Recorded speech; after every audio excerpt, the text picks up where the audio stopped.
versículo 18, é a chave para toda esses capítulos que nós temos lido, desde que Paulo se propõe ir a Jerusalém em seu espírito, e ele vai então, embora o Espírito Santo tenha dito a ele que não fizesse isso, que não fosse para Jerusalém, no capítulo 21, versículo 4, e achando discípulos, ficamos ali 7 dias, os quais, pelo Espírito, diziam a Paulo que não subisse a Jerusalém. E depois outros irmãos também falaram, apelaram, e quando não conseguiram, disseram: faça-se a vontade do Senhor. E aí Paulo, então, decidido, né, como estava, foi a Jerusalém. Mas nesse discurso tão comovente, né, que ele faz, nós vemos que o versículo 18 é algo que ele tinha ouvido antes já, que ele era um vaso escolhido para levar o nome do Senhor, o Evangelho, aos gentios. E o Senhor já tinha dito para ele, no versículo 18, anteriormente, isso foi bem antes: e vi aquele que me dizia: dá-te pressa e sai apressadamente de Jerusalém, porque não receberão o teu testemunho acerca de mim. Então essa era a chave, embora nós tenhamos comentado já da boa intenção de Paulo, do seu amor por seus irmãos judeus, por sua nação, por sua religião, a sua consciência limpa, pura, o seu desejo de levar o Evangelho a esse povo, que eles reconhecessem e que conhecessem a Cristo, mas isso não tinha sido dado a ele, e o Senhor tinha dito: eles não receberão o seu testemunho. E quando ele relata todas essas coisas que aconteceram com ele, e nós podemos dizer, graças a Deus, né, nós temos escrito isso, o Espírito Santo nos deixou registrado, mas nós podemos dizer que interesse tinham os judeus numa história dessa, visto que eles não estavam dispostos a ouvir o Evangelho, a ouvir daquela pessoa que eles mesmos tinham crucificado, e não queriam ter a culpa disso, e nem tampouco se arrependerem do que fizeram. E o Senhor sabia disso, e tinha falado para eles: sai, porque não receberão o seu testemunho. E eles ouvem essa história até o ponto, no versículo 21, mesmo falando, né, de Estevão, tão comovente que foi isso, ele dizer essas palavras, nós podemos imaginar o que se passou, né, no seu coração ao lembrar e relatar isso que ele tinha feito com Estevão. Mas no versículo 21, ele disse-me, falando que o Senhor ainda disse-me: vai, porque hei de enviar-te aos gentios de longe. E os judeus, eles não tinham nem um pouco de vontade para que os gentios estivessem num mesmo corpo, numa mesma coisa, no mesmo nível que os judeus. E tão pouco eles queriam que os gentios tivessem bênçãos, porque eles eram o povo de Deus, os judeus é que deveriam ter essas bênçãos. Mas quando o apóstolo Paulo, então, no seu ministério, com toda a sabedoria, né, que foi revelada a ele, o mistério da igreja, ele diz, né, em quase todas as suas epístolas, um só corpo formado de... Não há judeus e não há gentios, é um só corpo, colocando no mesmo nível os gentios e os judeus. Quando eles ouviram essa palavra, eles novamente não suportaram ouvir isso. Tira um tal homem da terra, tira da terra um tal homem, porque não convém que viva. Então nós vemos que todo esse esforço, né, de Paulo e os seus discursos mesmo, a sua apelação, aqui mais para frente, que ele é um cidadão romano, né? Ele não teve que usar de nenhum desses subterfúgios quando o Senhor o enviou aos gentios. Apesar de ter sofrido na mão deles, ter tido como morto na mão dos gentios, como aconteceu em Éfeso, ele não teve que fazer nenhuma apelação para salvar-se a si mesmo, porque o Senhor tinha mandado, o Espírito Santo enviado, e ele estava ali sob a direção direta do Espírito Santo. E aqui tudo nós vemos que há uma grande diferença nos seus discursos perante essas autoridades, né? Porque realmente só o Senhor que pôde andar em todos os caminhos, fazendo a vontade do Pai, os caminhos que o Pai tinha para ele, e o Espírito Santo o dirigia, e a vontade dele era a mesma do Espírito Santo. Nunca se vê que o Espírito Santo queria uma coisa e o Senhor queria outra. Impossível isso. Mas nós temos aqui o caso de um homem que se assemelha, talvez seja o que mais se assemelha a Cristo, esse apóstolo, porque é uma pessoa que soube, aprendeu, né, a obediência, sofreu por obediência, sofreu por amor do Evangelho, por amor dos irmãos, e estava disposto até a sofrer pelos judeus, mas não era isso que o Senhor tinha para ele. E o Espírito Santo, então, não estava na sua plenitude fazendo a obra como ele tinha para fazer a obra para os gentios.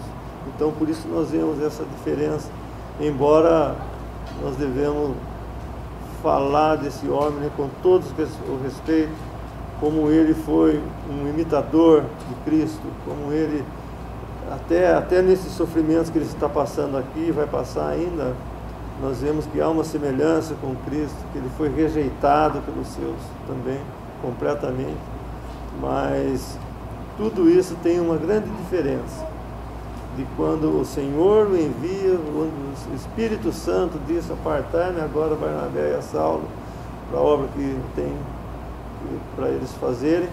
E aqui é algo diferente, não é pecado, né? Claro, nem de longe se pensar nisso, mas não era o Espírito Santo dizendo a Paulo: agora vai a Jerusalém e eles vão aceitar o seu testemunho ali, ou irão rejeitar, mas é uma oportunidade a mais que estou dando ao meu povo, meu querido povo.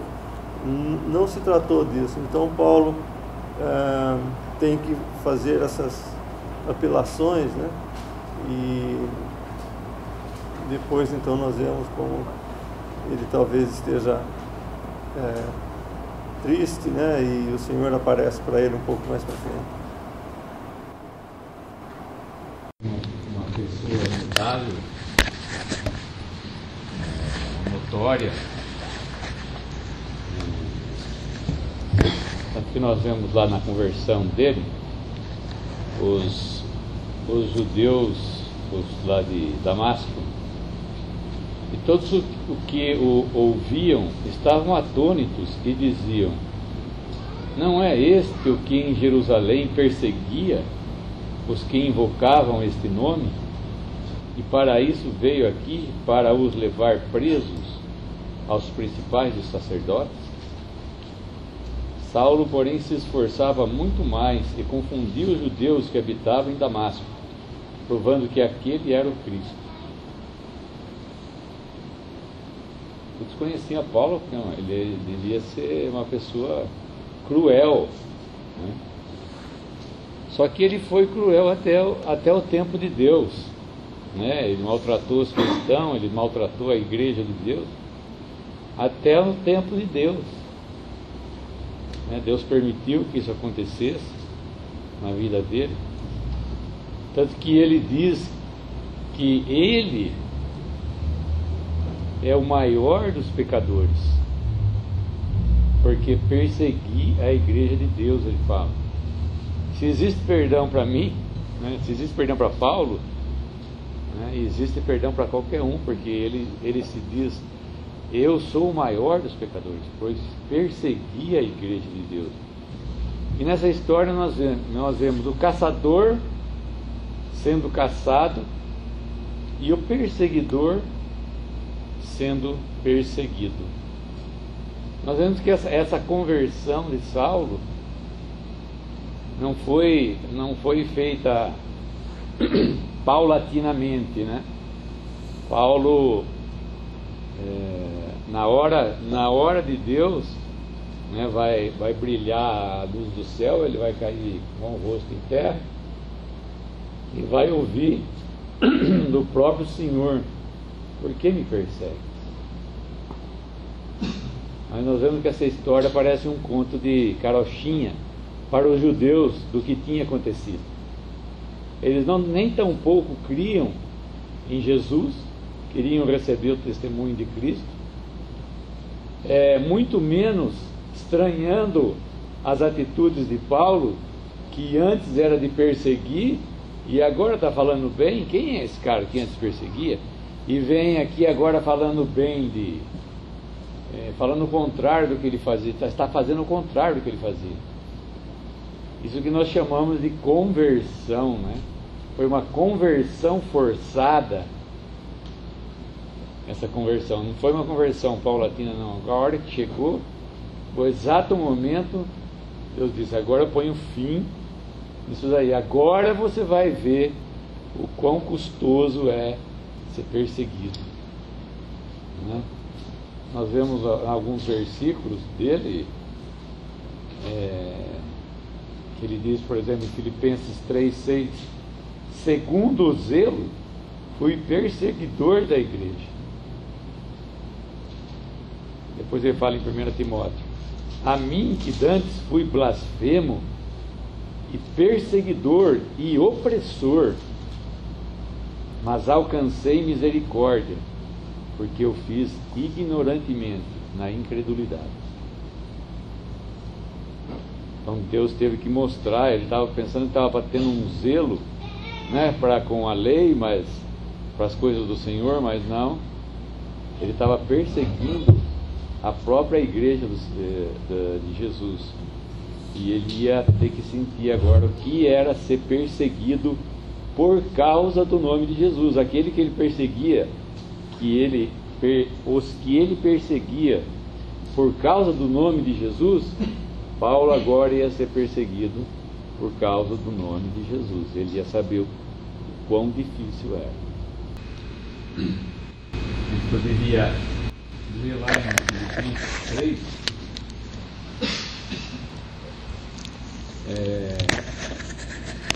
Interessante o que é, na verdade, uma verdadeira conversão. O que é uma verdadeira mudança, né? Conversão 180 graus, está indo para o norte e acaba voltando para o sul. Mas uma conversão serve de exemplo para nós também aqui na nossa vida diária. O que é uma verdadeira conversão? É abandonar, como Paulo mesmo fala, abandonar tudo aquilo que era do velho homem, deixar tudo aquilo para trás por causa da excelência do conhecimento de Cristo. É o que muitos cristãos não fazem. Alguns cristãos vivem com meio pé no mundo e querem viver meio pé no Evangelho. Isso não funciona, né? Não ameis o mundo, nem o que há no mundo. E uma vez conhecido Cristo, eu tenho que deixar todas aquelas coisas antigas que eu fazia, todas as minhas amizades, todas as minhas, a cultura que eu tinha, tudo aquilo que eu usava, né, para esse mundo, eu tenho que abandonar, porque não serve mais. Não servia mais para Paulo tudo aquilo que ele havia. Claro que ele aprendeu a lei, mas não servia mais para ele, né? Tudo aquilo que ele havia aprendido não servia mais para nada, porque ele achou uma coisa melhor. E assim é a mesma coisa na vida de cada crente. Aqueles que realmente se converteram ao Senhor Jesus passaram pela cruz, foram lavados pelo sangue, receberam o Espírito Santo. Não tem mais nada em a ver aqui com esse mundo. Por causa do conhecimento, do sobreexcelente conhecimento de quem é Jesus. Daquele que venceu a morte, venceu a sepultura e que veio aqui para dar a vida eterna, a nossa vida eterna que está escondida com Cristo. Filipenses 3, versículo 4, ainda que também podia confiar na carne, se algum outro cuida que pode confiar na carne, ainda mais eu, circuncidado ao 8º dia da linhagem de Israel, da tribo de Benjamim, hebreu de hebreus, segundo a lei fui fariseu, segundo o zelo perseguidor da igreja, segundo a justiça que há na lei, irrepreensível. Mas o que para mim era ganho, reputei-o por perda por Cristo. Então tudo aquilo que nós tínhamos no mundo, seja lá o que for, até posse, né, possessão que nós temos, bens materiais, família, estudo, tudo, primeiro vem a pessoa de Cristo. Primeiro a gente reputa tudo aquilo. O Senhor nos dá muitas coisas para nós vivermos aqui, para nós gozarmos, né? Não estou falando que temos que desprezar a família agora, não é isso, mas colocar sempre Cristo em primeiro lugar. É o que Paulo fez. Versículo 8: e na verdade também tenho por perda todas as coisas. Todas as coisas quer dizer o quê? Todas as coisas que ele tinha, tudo que ele tinha, não deixou nada para trás. Pela excelência do conhecimento de Cristo Jesus, meu Senhor, pelo qual sofri a perda de todas estas coisas, e as considero como esterco, para que possa ganhar a Cristo, e seja achado nele, não tendo a minha justiça que vem da lei, mas a que vem pela fé em Cristo, a saber, a justiça que vem de Deus pela fé. E depois tem mais, né? Mas nós vemos que o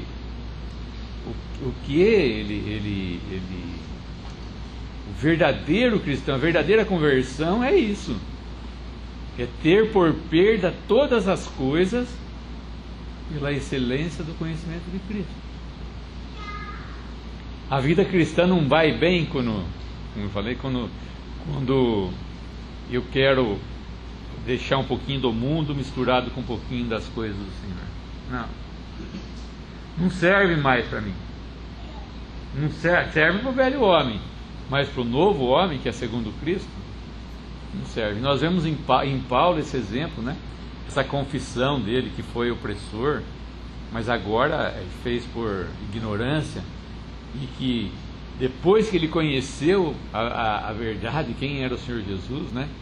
Ele deixou por perda todas as outras coisas, e aquilo era como esterco, ele fala. Ele faz uma comparação bem baixa aqui, como esterco as coisas antigas dele.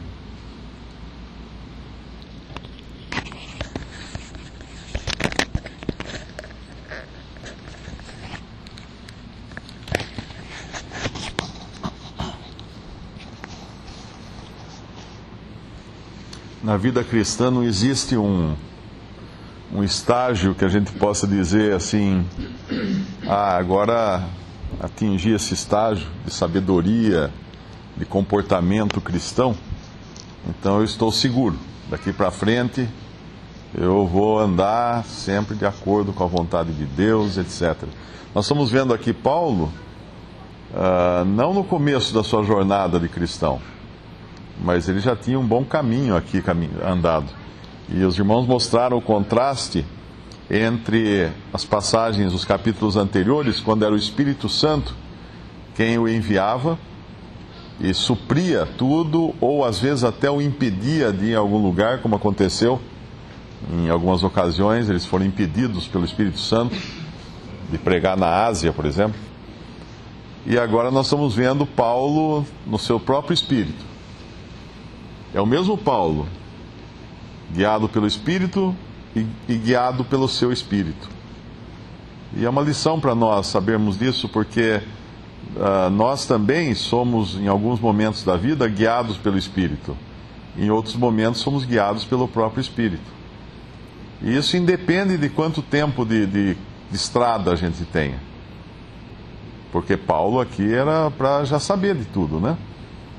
E, no entanto, ele teve que aprender também esses aspectos da vida cristã, que talvez alguém até mais novo que ele na fé já conhecesse, mas ele teve que aprender. Se antes ele era guiado pelo Espírito, agora ele é guiado pelo seu Espírito, e quando nós somos guiados pelo nosso próprio Espírito, nós precisamos de recursos adicionais, porque não basta nós não podemos contar com os recursos que o Senhor oferece.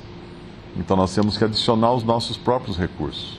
E é o que Paulo faz aqui, no final do capítulo 21, quando ele apela para o fato de ser judeu. Versículo 39, versículo 38, o tribuno o questiona se ele é um gentil. Não és tu, porventura, aquele egípcio que antes desses dias fez uma sedição e levou ao deserto 4.000 salteadores? Mas Paulo lhe disse: na verdade que sou um homem judeu, cidadão de Tarso, cidade não pouco célebre da Cilícia. E aí ele fala em hebraico para o povo. É como se ele falasse assim: não sou gentil não, eu sou judeu. E de cidade famosa ainda.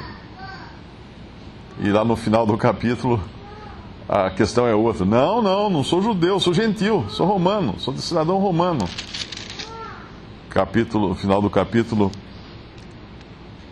versículo 25. E quando estavam atando com correias, disse Paulo ao centurião que ali estava: é-vos lícito açoitar um romano sem ser condenado? E ouvindo isso, o centurião foi e anunciou ao tribuno, dizendo: vê o que vais fazer, porque este homem é romano. E vindo o tribuno, disse-lhe: dize-me, és tu romano? E ele disse: sim. E respondeu ao tribuno: eu com grande soma de dinheiro alcancei esse direito de cidadão. Paulo disse: mas eu sou de nascimento. Agora ele é romano, agora ele é gentil. Então, quando em Roma, haja como os romanos, né? Tem um ditado que diz. E aqui Paulo está seguindo os ditados do mundo, né? Está seguindo os costumes do mundo. E no capítulo 22, no começo do capítulo, quando ele começa a falar em hebraico e todos param para ouvi-lo, o que ele faz? Quanto a mim, no versículo 3, sou varão judeu, nascido em Tarso da Cilícia, e nessa cidade criado aos pés de Gamaliel, instruído conforme a verdade da lei de nossos pais, zelador de Deus, como todos vós hoje sois. E persegui esse caminho. Ele ainda falou: tá vendo? Eu sou um cara legal, eu sou da turma de vocês. Agora, o que ele fala lá em Filipenses, na passagem que o Batista leu? Será que ele está confiando naquilo que ele era? Aliás, é Colossenses, né? Não, Filipenses 3. Em Filipenses 3, versículo 7, mas o que para mim era ganho, lá no capítulo 22 de Atos, né, ele poderia falar aqui: reputei-o perda por Cristo. E na verdade tenho também por perda todas as coisas pela excelência do conhecimento de Cristo Jesus, meu Senhor, pelo qual sofri a perda de todas essas coisas e as considero como esterco, para que possa ganhar Cristo.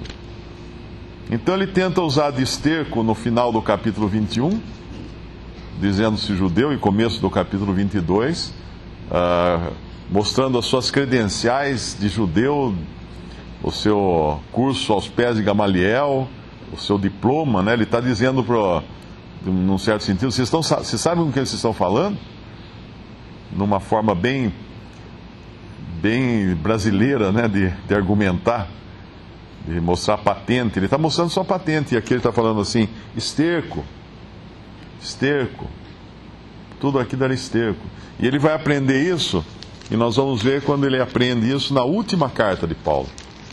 Por isso que eu disse no princípio que a gente pode pensar que às vezes já atingiu um grau de conhecimento das coisas do Senhor, de vivência nas coisas do Senhor, mas é na última carta de Paulo que ele vai falar algo que é muito importante.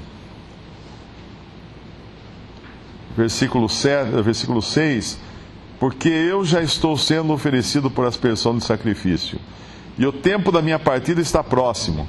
2 Timóteo, perdão. Eu falei o quê? Não falei. 2 Timóteo, capítulo 4, versículo 6.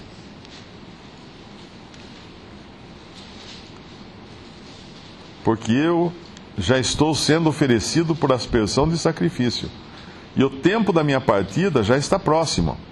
Combati o bom combate, acabei a carreira, guardei a fé. Isso aqui, como a gente costuma dizer, Paulo estava pendurando a chuteira. Paulo estava encerrando a sua carreira. E no encerrar a sua carreira, o que ele diz? Qual a conclusão que ele chega? Versículo 17, as últimas linhas, versículo 16, as últimas linhas escritas por Paulo. É bom a gente lembrar sempre disso. Essas são as últimas linhas escritas por Paulo. Ninguém me assistiu na minha primeira defesa, antes todos me desampararam. Que isso lhes não seja imputado. Maldito homem que confia no homem. Ele poderia repetir o que diz, eu acho que é o provérbio, né? O provérbio. Versículo 17, mas o Senhor assistiu-me, e o Senhor fortaleceu-me, para que por mim fosse cumprida a pregação. Que pregação? Aquela que Deus o havia separado para fazer, e todos os gentios a ouvissem. Então ele cumpriu realmente a missão que lhe fora dada, mesmo tendo tomado um desvio na sua carreira, que não trouxe fruto algum. Quando a gente lê das vezes que o Espírito Santo o enviava lá em Atos, a gente sempre lê de pessoas convertidas e assembleias sendo estabelecidas, mas nessa passagem que nós estamos lendo não vai acontecer nada. Pelo contrário, só vai ser rejeição, rejeição e rejeição. Para que por mim fosse cumprida a pregação e todos os gentios a ouvissem. E fiquei livre da boca do leão. E o Senhor me livrará de toda má obra, e guardar-me-á para o seu reino celestial, a quem seja a glória para todos sempre. Amém. Aqui sobrou quem para Paulo confiar? As suas credenciais de judeu, ou a sua cidadania de romano, ou o seu conhecimento das Escrituras, ou qualquer apelo ao rei? Não, aqui sobrou o Senhor. Só o Senhor. Ele termina a vida dele só com o Senhor assistindo a ele, versículo 17, dando assistência a ele, fortalecendo a ele, e livrando a ele, e guardando a ele. Só o Senhor. Olha que maravilha, o fim. A mochila dele estava tão cheia, lá em Atos 21, 22, e aqui a mochila dele está vazia, porque ele tem o Senhor. Ao longo desse tempo, ele foi se desvencilhando de toda aquela bagagem e ficou só com o Senhor. Quem já fez mudança sabe como é na hora de arrumar as coisas para mudança. Você começa a descobrir aquelas coisas que você tem em casa há 10 anos e nunca usou. Você olha para aquilo e fala assim, mas nunca usei em 10 anos. Será que eu vou usar? Não, joga no lixo, dá para alguém. E assim Paulo, ao longo da sua vida, ele foi se desvencilhando de todas aquelas coisas, vendo que nada daquilo lhe prestava. E ele fica com o que no final? Com o Senhor. E que bom quando a gente pode encontrar antes isso, né? Saber que é só o Senhor e só no Senhor que nós encontramos tudo que nós precisamos. Aqueles homens, quando Davi estava no desterro, ele foi para a caverna de Adulão. Uma caverna é um lugar que ninguém enxerga, é escuro. Quando alguém entra na caverna, você não sabe onde a pessoa está. mas havia 400 homens que foram atrás dele, encontrá-lo na caverna. Aqueles homens sabiam onde Davi estava. E aqueles homens queriam estar com Davi. E o que eram aqueles homens? Endividados. O que é um homem endividado? Aquele que já perdeu tudo e precisou até emprestar para ter alguma coisa. Homens de má fama, homens que não tinham reputação na bagagem. Na mochila deles não tinham reputação, não tinha bens, não tinha recurso, não tinha curso aos pés de Gamaliel, não tinha nada. Eles estavam totalmente despojados de tudo. E eles vão então se encontrar com aquele que foi desterrado, Davi, na caverna. A caverna nos fala de um lugar escondido. Eles foram lá onde Davi estava escondido. Hoje Cristo está escondido, por assim dizer, nos céus. Mas aqueles que creem sabem onde ele está. E aqueles que creem sabem onde encontrar o recurso que está nele. E é na caverna, é no lugar do oculto, né, aos olhos da maioria das pessoas. E Paulo aprende isso aqui, a confiar naquele que é o único que realmente é o recurso do cristão, que é Cristo.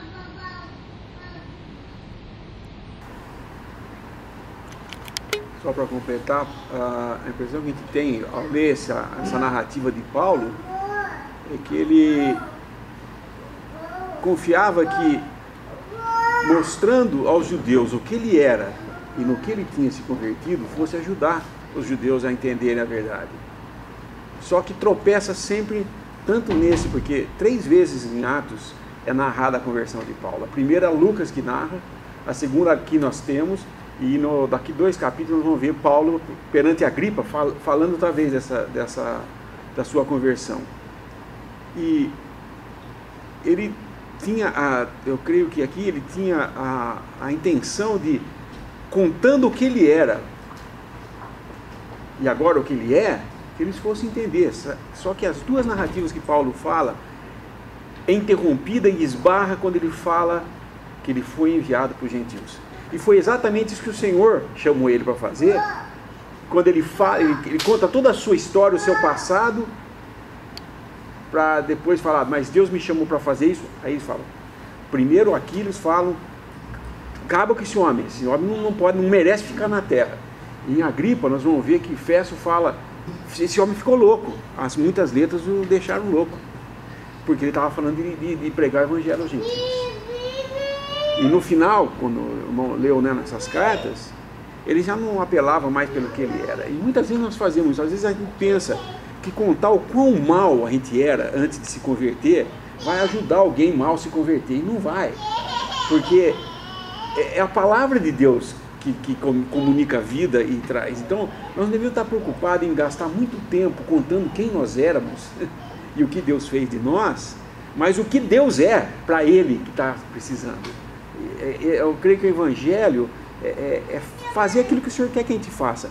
Não pregar a si mesmo ao que eu era e ao que eu sou agora. Porque isso seria ter alguma glória. De se falar, eu era tão mal.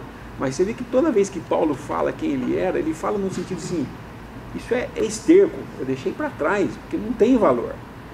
De pouco adianta, e isso é muito comum em algumas denominações, dar testemunho. A pessoa ir lá na frente dar testemunho. Aí ele fala o quão ele era bandido, o quanto ele era isso e aquilo e tal, talvez para convencer as pessoas a se fazer. Mas não é nada disso que convence o homem.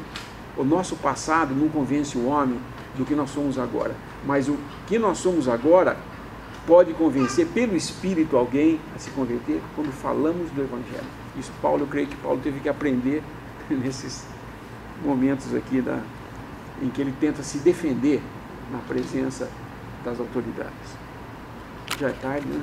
Vamos continuar a semana que vem.